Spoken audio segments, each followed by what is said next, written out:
সুপ্রিয় দর্শক, বিশ্ব সংযোগে আপনাদের স্বাগতম। কেমন আছেন আপনারা? নিশ্চয়ই ভালো, আমরাও ভালো আছি। আপনাদের সঙ্গে আমি বরাবরের মতো রয়েছি কাজল হায়দার, আর আমার সঙ্গে আজকে স্টুডিওতে রয়েছেন সিনিয়র সাংবাদিক আহমদ আতিক। আতিক ভাই, বিশ্ব সংযোগের দর্শক শ্রোতা এবং আমার তরফ থেকে আমাদের অনুষ্ঠানে আপনাকে আবার স্বাগত জানাচ্ছি। দর্শক শ্রোতাদেরও স্বাগত।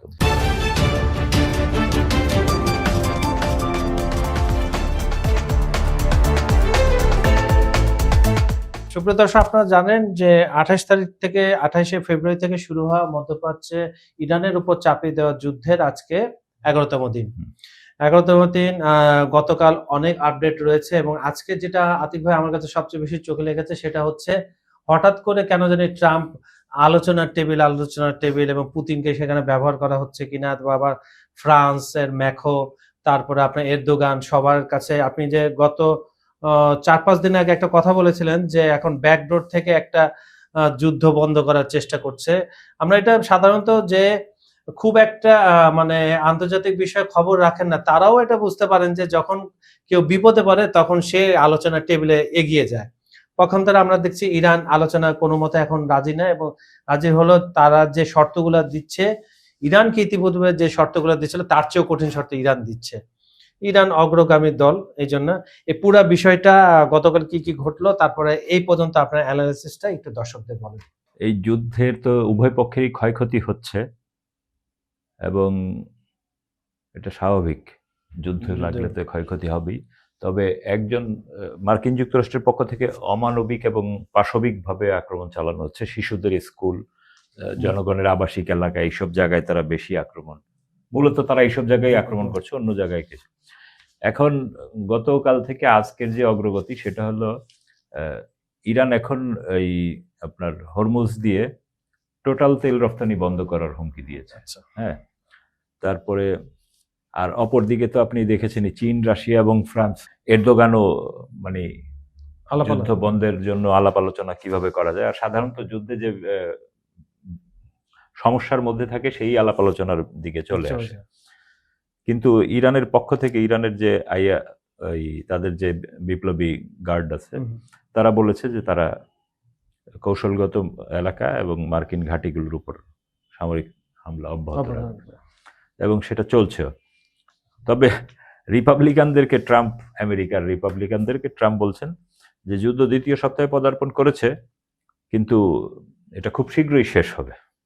হ্যাঁ, এবং তার ব্যাখ্যায় উনি বলছেন এটা একটা ছোট সফর, ছোট না বড় সেটা তো আমরা দেখতেই পাচ্ছি। এবং তার বক্তব্য হলো কিছু অশুভ শক্তিকে নির্মূল করতে তার এই পদক্ষেপ প্রয়োজনীয় ছিল এবং এটা মার্কিন অর্থনীতিতে সামান্য প্রভাব ফেললেও এটা দ্রুত কাটিয়ে ওঠা সম্ভব। কিন্তু দেখা যাক সামনে কি হয়। আর এইসব মার্কিনীরা যে অপারেশনকে নাম দিয়েছে এপিক ফিউরি, হ্যাঁ, তারা বলতেছে যে ইরানের 80% ক্ষেপণাস্ত্র উৎক্ষেপণ কেন্দ্র ধ্বংস করা হয়েছে। হ্যাঁ, তারপরে তাদের বিমান বাহিনী, নৌবাহিনী, এগুলি সব ডুবিয়ে দেওয়া হয়েছে। কত মিথ্যা বিমান বাহিনী যখন তাদের কোনো ক্ষয়ক্ষতি হচ্ছে না। আপনি যদি কিছু ওয়েবসাইটে দেখতে পাওয়া যায়, কিছু ছবিগুলো পরে প্রকাশ করছে, তারপর ইসরায়েলের ম্যাপটা যদি দেখেন, বিভিন্ন জায়গায় একটা কাপড়কে যদি মাঝখান থেকে টেনে ছিঁড়ে ফেলা হয়, ইসরায়েলের অবস্থা এরকম। মানে ফিলিস্তিনের ওই এলাকাটা যেরকম তারা করেছে মেসাকার, এখন ইসরায়েলের পুরো ইসরায়েল জুড়েই এই অবস্থা। তো এখন তারপরে তারা বলতেছে তাদের কোনো ক্ষয়ক্ষতি হয় নাই, সেনা মারা যায় নাই। এই ক্ষেত্রে আপনি একটা জিনিস খেয়াল করবেন, মানে আন্তর্জাতিক অবস্থা, আমাদের সেনা কর্মকর্তাদের কাছ থেকে এবং আমাদের সাংবাদিকদের কাছ থেকে তখন আমি জেনেছিলাম, রৌমারি পাদুয়াতে যখন ভারতীয় হামলা হয় তখন কিন্তু সেইখানে আমাদের তৎকালীন যে বিডিআর পোস্ট, সেখানে মাত্র 8 জন সৈন্য ছিল, আর তাদেরকে আক্রমণ করেছিল পুরো একটা ব্যাটালিয়ন, ভারতের 802 জন সৈন্য ছিল তাদেরকে। এই হামলা আমাদের 8 জন সৈন্য প্রতিহত করেছে এবং বিবিসি এটা নিউজ করেছিল 17 থেকে 23 জন ভারতীয় সৈন্য মারা গেছে, কিন্তু আমাদের সেনাবাহিনী সেই সংখ্যাটা জানিয়েছে আমাকে 127 জন। তাহলে বুঝতেই পারেন আন্তর্জাতিক মিডিয়া, বিবিসি, সিএনএন, এদের হলো 17 থেকে 27 আর অ্যাকচুয়ালি মরছে 127। তো ঠিক ইসরায়েল মার্কিন যুদ্ধেও ইরানিদের তো ক্ষয়ক্ষতি হচ্ছে, কিন্তু অপরদিকে মার্কিন যুক্তরাষ্ট্র এবং ইসরায়েলের মনে হয় কিছু হয় না, এবং তারা বলতে চায় যে ইরানিরা যেসব মিসাইল গুলো মারলে এগুলো মিসাইল না, এগুলো মাখন এবং তুলা মারতেছে।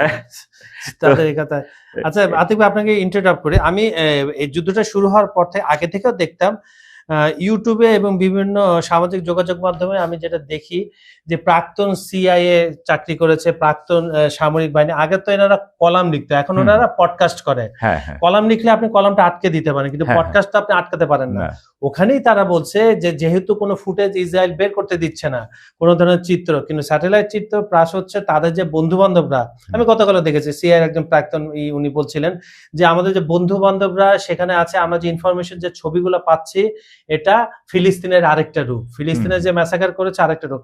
সেকেন্ড, আমি ইন্ডিয়ার একটা চ্যানেল দেখছিলাম গতকাল, সেখানে একজন বলছে যে আমাদের যে ভারতীয় জার্নালিস্ট গুলো ওখান থেকে আসছে তাদের মুখে লোমহর্ষক ইসরায়েলের কথা আমরা শুনতে পাচ্ছি, মানে যে একদম ফিলিস্তিনের টু কপি এখন তেল আবিব বলেন, হাইফা বলেন, জেরুজালেম পর্যন্ত একই অবস্থা। জি আপনি।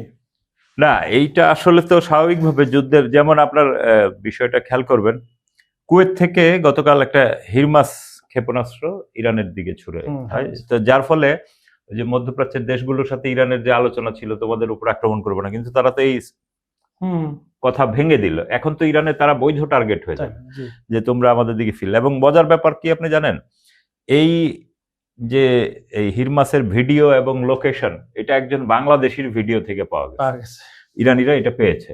তো আমি বারবার বলতেছিলাম আমাদের ওই অঞ্চলে যে বাংলাদেশিরা থাকে, এটা আসলে খুবই রিস্কি তাদের জন্য, কিন্তু তারা এটা করছে। এবং আরো খুব দুঃখজনক আরেকটা খবর আপনাকে দেই, গতকাল বাহরাইনে একজন বাংলাদেশি এবং 6 জন পাকিস্তানিকে তাদের পুলিশ গ্রেফতার করেছে। তাদের বিরুদ্ধে অভিযোগ হলো যে তারা রাষ্ট্রদ্রোহিতা ও শত্রুকে সহায়তা করছে, এবং তাদেরকে তারা মৃত্যুদণ্ডের জন্য তাদের সরকারের কাছে, তাদের পুলিশের থেকে আবেদন করছে। তো এই বাংলাদেশীর নাম হলো মোহাম্মদ ইসরাফিল, ইনি কোন এলাকার আমরা ঠিক জানি না, কিন্তু এটা খুবই বাংলাদেশের জন্য দুঃখজনক যে আমাদের শ্রমিকরা ওইখানে গিয়ে এই অবস্থা। আর আরেকটা জিনিস আপনি খেয়াল করবেন যে এই যে মার্কিন জোটে সৌদি আরব তো আছেই, তো সৌদি আরবের পক্ষ থেকে কিন্তু পাকিস্তানের যে সেনা আসিফ মনিরকে, সেনা কমান্ডার, তাকে ডেকে নিয়ে এবং পাকিস্তানের মন্ত্রী পর্যায়ে, সরকার পর্যায়ে সৌদিরা আলোচনা করতেছে যে সৌদি আরব কোনো কারণে এই যুদ্ধে জয়েন করলে পাকিস্তানও যেন স্থল হামলায় ইরানের সাথে জয়েন করে।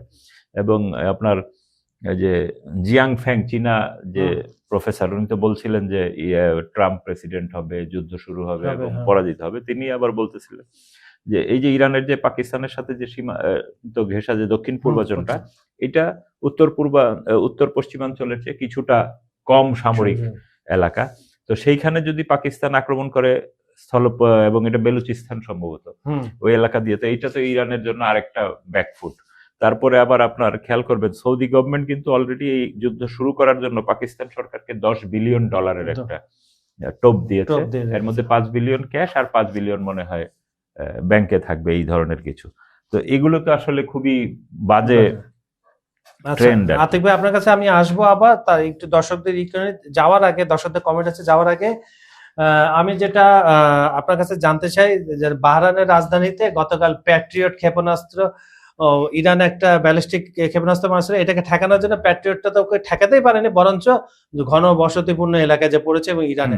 তা এই পুরা যুদ্ধে আপনার থার্ড রাডার, তারপরে হচ্ছে আপনার অ্যারো যেটা ইসরায়েলের, এবং আয়রন ডোম, এই তিনটা কেন ব্যর্থ হলো? ডেভিড স্লিং, এই ধরনের আরো অনেক কিছু আছে, এগুলা কেন ব্যর্থ হলো আপনি আমাদের দর্শকদের একটু জানাবেন। আসলে মার্কিন এবং ইসরায়েলিদের এই সব রাডার সিস্টেম, এগুলো আগেই গত 12 দিনের যে যুদ্ধ ইসরায়েলের সাথে, তখনই এগুলো ব্যর্থ প্রমাণিত হয়েছিল। হ্যাঁ, আয়রন ডোম তো একদম পুরোপুরি ব্যর্থ। ফিলিস্তিনি যে গোষ্ঠীর, তাদের হামলা ঠেকাতে পারেনি, লেবাননের গোষ্ঠীর হামলা ঠেকাতে পারেনি। তো তারা এখন আর কি করবে? তারা এখন এইখানে আরো অত্যাধুনিক তাদের যত ধরনের রাডার সিস্টেম আছে, হ্যাঁ, খোদ ফ্রান্স, জার্মানি, দক্ষিণ কোরিয়া, ওখান থেকে দক্ষিণ কোরিয়া, সব দেশ থেকে নিয়ে এসছে, কোনোটাই ঠিক মতো কাজ করতেছে না। কারণ হলো ইরানিরাও যে তারা যুদ্ধ কৌশলে, তারা কৌশল করে এগুলোকে এমন ভাবে হিট করেছে যে তাদের এই রাডার সিস্টেম ছিন্ন বিচ্ছিন্ন হয়ে গেছে। এবং আপনি এই অবস্থায় আপনি দেখবেন যে বাহরাইনের যে ঘটনাটা ঘটলো, আমি বললাম বাহরাইনের এই ঘটনাগুলো, এবং এগুলোর কারণে আবাসিক এলাকা ইচ্ছা করে। কারণ কি, তাদের যে গতকাল আরেকটা জিনিস আমরা দেখলাম যে লেবাননের যে প্রতিরোধ যোদ্ধারা, তারা ইসরায়েলের একটা এরকম যোগাযোগ কমিউনিকেশন স্যাটেলাইট এলাকা পুরা ছিন্ন ভিন্ন করে দিয়েছে, যার ফলে এখন কিন্তু তারা আর আগের মতো পিন পয়েন্ট আক্রমণ করতে পারছে না, ঠেকাতে পারছে না, কারণ তাদের সেই রাডার নেটওয়ার্ক পুরো ভ্যানিশ হয়ে গেছে। এবং এই অবস্থায় গতকাল আরেকটা জিনিস করেছে মার্কিন যুক্তরাষ্ট্রের পক্ষে, তুরস্ক এখন যুদ্ধে সরাসরি জয়েন করেছে, কারণ তারা নেটোকে 6টি তাদের F-16 দিয়ে সাইপ্রাসে পাঠিয়েছে এবং সেইখান থেকে তারা লড়াই চালিয়ে যাবে। এবং এরদোগান আপনি জানেন যে ইরানের প্রেসিডেন্টকে ফোন করে এক ধরনের হুমকি দিয়েছে যে আমাদের উপর দিয়ে যদি কিছু যায় আমরা কিন্তু যুদ্ধে জড়িয়ে পড়বো এই সেই, এবং একটা দিব। এখন দেখা যাক সামনে কি হয়। হ্যাঁ, আমি একটু দর্শকদের কাছে যাচ্ছি। আজকের অনুষ্ঠানে প্রথম দর্শক, উনি মহেশপুর স্কুল থেকে প্রায় লেখেন আমাদের, উনি হচ্ছে ইরান এখন পর্যন্ত সঠিক পথে আছে, আলহামদুলিল্লাহ, ধন্যবাদ আপনাকে। মোহাম্মদ ওসমান লিখছেন ইনশাআল্লাহ ইরানের বিজয় হবে, আপনাকে ধন্যবাদ। এমডি হামিদ লিখছেন ভাই আপনার অনুষ্ঠান দেখার অপেক্ষায় আমি থাকি, আব্দুল হামিদ, ধন্যবাদ, আপনাকে ধন্যবাদ ভাই। এমডি নুরুল ইসলাম বলছেন আমেরিকা ইসরায়েল নিপাত যাক। আশিক রহমান বলছেন ট্রাম্প কাকুকে কলা দিয়ে দেখাই দিল ইরান, আপনাদের আলোচনা দারুণ, ধন্যবাদ আপনাকে। বেশি বেশি আমাদের অনুষ্ঠানটা শেয়ার করবেন, তাতে আমাদের সার্থকতা। এসডি মাউনুল ইসলাম লিখছেন ধন্যবাদ আপনাদের সুন্দর খবরের জন্য, আল্লাহ ইরানকে জয়ী করবে ইনশাআল্লাহ। এমডি আমিরুল ইসলাম উনি বলছেন ধন্যবাদ আপনাকে।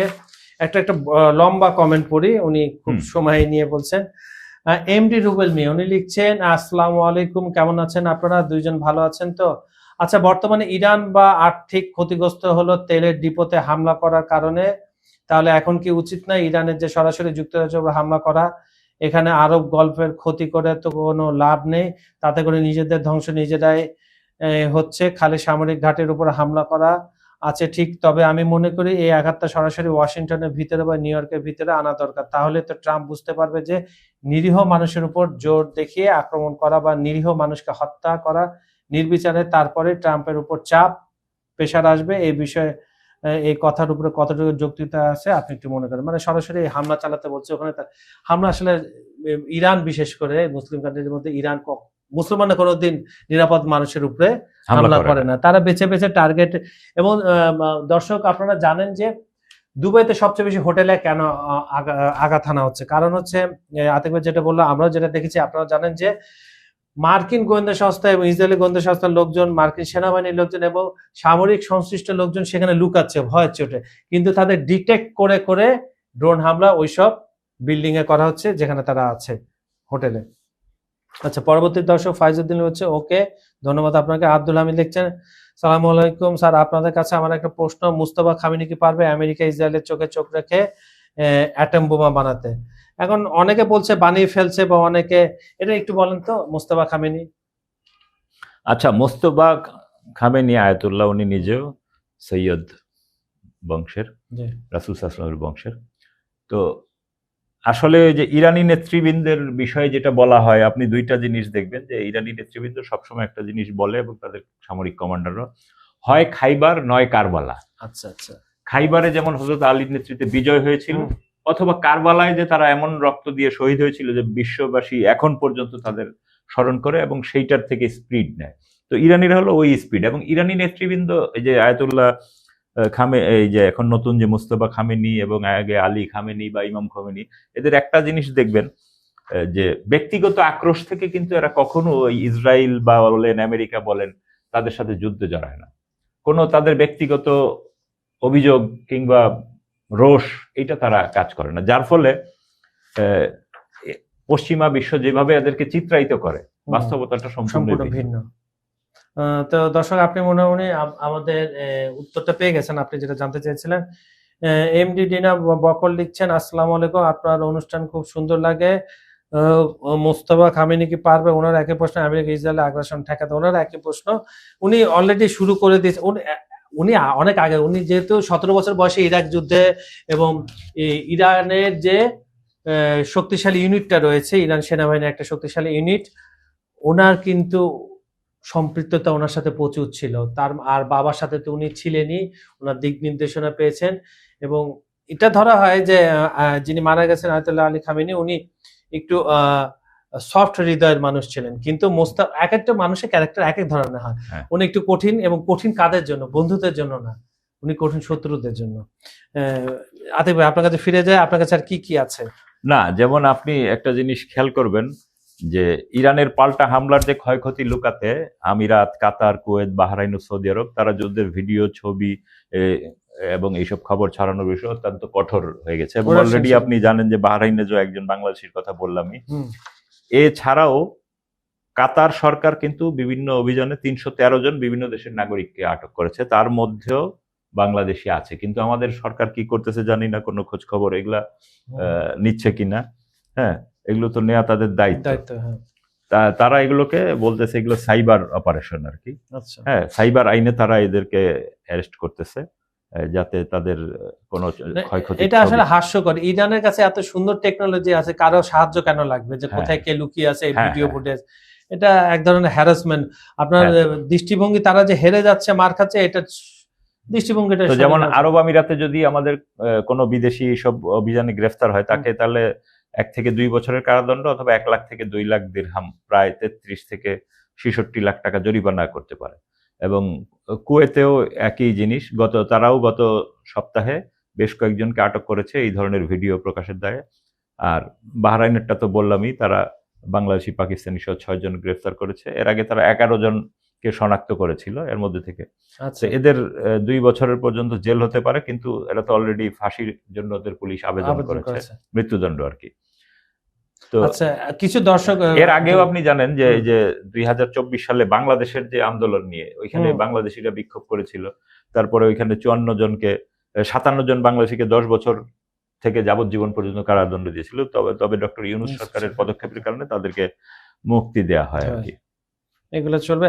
আচ্ছা, কিছু দর্শক আমার কাছে জানতে চেয়েছেন, এবং আমারও কিউরিওসিটি, ইরান এখন কোন পর্যায়ে, মানে আপনার 6টা তো জেনারেশনের তাদের অস্ত্র রয়েছে, ক্ষেপণাস্ত্রগুলো, হাইপারসনিক, সুপারসনিক, ব্যালিস্টিক মিসাইল, এগুলো বা ড্রোন, তারা এখন কোন পর্যায়ে অ্যাটাকটা করছে? আর ওনারা ইরান কি সব ক্ষেপণাস্ত্রকে এবার উন্মুক্ত করে দিয়েছে কিনা, আর কিছু বাকি আছে কিনা, সংক্ষিপ্ত বলেন, তারপরে আমি কমেন্টটা পড়ে আজকে বিদায় নিই। আচ্ছা, যেমন আপনি দেখেন মার্কিন যুক্তরাষ্ট্র তার যে টোটাল সামরিক সক্ষমতা 3 ভাগের 1 ভাগ এখানে নিয়ে এসছে, একই সাথে ফ্রান্স, জার্মানি, হ্যাঁ, অস্ট্রেলিয়া, ইউকে, হ্যাঁ, সাথে আমাদের মিডল ইস্টের দেশগুলো তো আছে, টার্কি, এদের সবাইকে নামিয়ে দিয়েছে ইরানের বিরুদ্ধে। পাকিস্তানকেও নামানোর প্রবণতা দেখা যাচ্ছে। তো সেই ক্ষেত্রে তো ইরানের অবস্থান পরিষ্কার। তাদের যে ওই যে বিপ্লবী বাহিনী, তারা বলেছে যে এখন থেকে তারা মানে আগের যে পুরনো অস্ত্রের চেয়ে আরেকটু আধুনিক, এবং সেগুলোতে প্রত্যেকটাতে মিনিমাম 1 টন ওয়ারহেড থাকবে আর কি।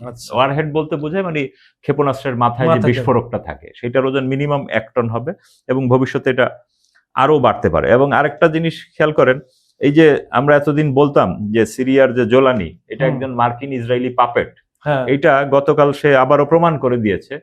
হ্যাঁ, যেমন সে বলছে যে এই যে লেবাননের যে প্রতিরোধ যোদ্ধা গোষ্ঠী, এইটাকে নিরস্ত্র করতে লেবানিজ সেনাবাহিনীকে সে সহায়তা করবে।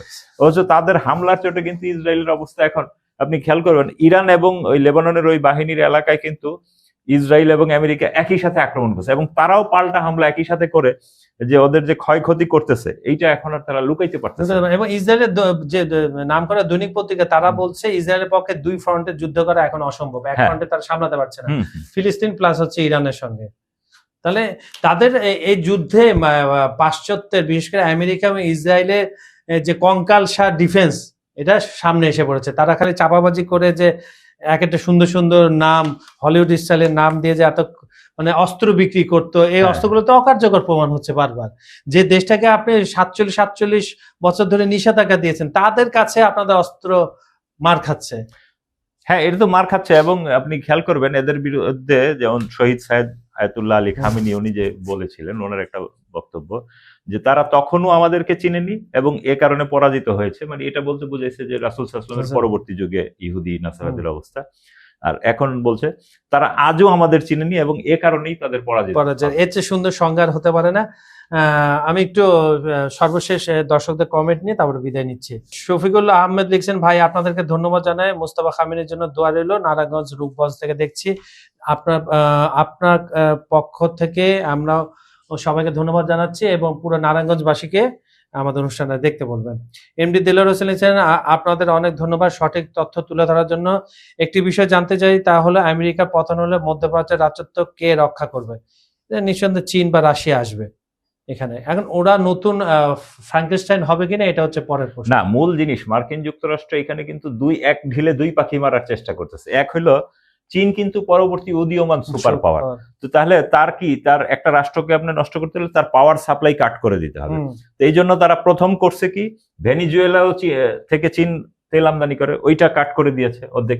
এরপর দ্বিতীয়ত তারা এখন চাচ্ছে যে ইরান থেকে যে চীন তাদের প্রায় 60 থেকে 70% জ্বালানি নেয়, তো এইটা যদি অফ করে দিতে পারে তাহলে চীনও সাইজ হয়ে গেলে, আবার একই সাথে ইরান যেহেতু মধ্যপ্রাচ্যে তাদের মানে সম্প্রসারণবাদী নীতির বিরোধী, তাহলে ইরানকেও তারা চিরতরে সাইজ করে দিলে পুরো মধ্যপ্রাচ্যের পাওয়ার হাউস তাদের নিয়ন্ত্রণে থাকে শুধুমাত্র চীন। এবং এই কারণেই আমরা বাইরে থেকে যাই বলি না কেন, চীন কিন্তু সর্বতোভাবে ইরানকে সহায়তা করছে এবং আমরা দেখছি সেগুলা আমরা মুখে তো বলে দিতে হয় না। সারা বিশ্বের মধ্যে রাশিয়া এবং চীন যখন মোস্তাফা খামেনিকে সমর্থন দিল, তাহলে বোঝাই যায় যে আসলে খেলাটা। এবং মধ্যপ্রাচ্যের একটি দেশও কিন্তু আয়াতুল্লাহ এই মোস্তাফা খামেনির নতুন রাহবার হওয়ার পর শুভেচ্ছা জানিয়েছে, সেটা হলো ওমান। অনলি। আচ্ছা, জোহরগঞ্জ থেকে খুব সুন্দর সাবলীল আলোচনা, ভালো আছে, ধন্যবাদ আপনাকে। এমডি নূর আলম বলছেন Indonesia Egypt has been dead what they are, তারা আসলে মৃত হয়ে গেছে তাদের নিজেদের কর্মকাণ্ডের কারণে। ধন্যবাদ।